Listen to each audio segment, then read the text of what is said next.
यवतमाळ वाशिम लोकसभा मतदारसंघासाठी आता शिंदेंकडून संजय राठोड यांना विचारणा झाली असल्याची माहिती समोर येते आहे। बंजारा बहुल हा मतदारसंघ आहे आणि त्यामुळे संजय राठोड यांच्या नावाची सध्या इथे चर्चा सुरू आहे। मंत्री संजय राठोड यांना लोकसभेच्या रिंगणामध्ये आणि या लोकसभेच्या मैदानामध्ये उतरवण्यासाठी मित्रपक्ष भाजप सुद्धा अनुकूल असल्याचं दिसतंय।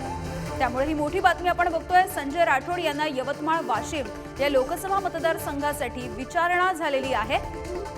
शिंदेने या संदर्भातली विचारणा केल्याची माहिती मिळते। बंजारा बहुल असा हा मतदारसंघ आहे आणि त्यामुळे संजय राठोड यांच्या नावाची सध्या चर्चा सुरू आहे। आणि याविषयी बोलूयात आमचे प्रतिनिधी जितेंद्र शिंगाडे सध्या आपल्या सोबत जोडले गेलेले आहेत। जितेंद्र, काय अधिकची माहिती आहे? राठोडांच्या नावाची चर्चा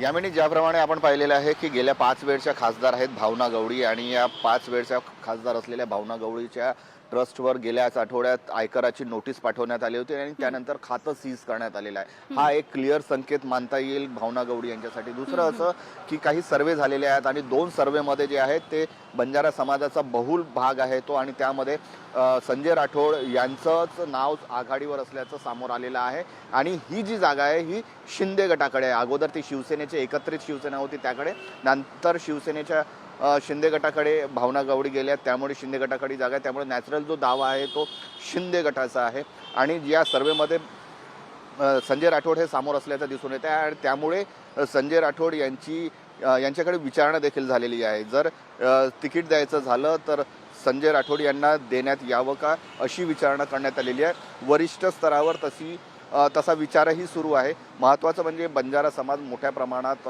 महाराष्ट्रात आहे आणि या भागातही आहे आणि सोबतच देशातही आहे। या संजय राठोड यांच्या माध्यमातून बंजारा समाजाला देखील आपलंसं करण्याचं जे आहे ते चित्र आहे ते महायुतीमध्ये दिसून राहिलेलं आहे। त्यामुळे संजय राठोड यांचं नाव आघाडीवर आहे। पुढे काय होतं हे पाहणं त्यामुळे महत्त्वाचं ठरणार आहे।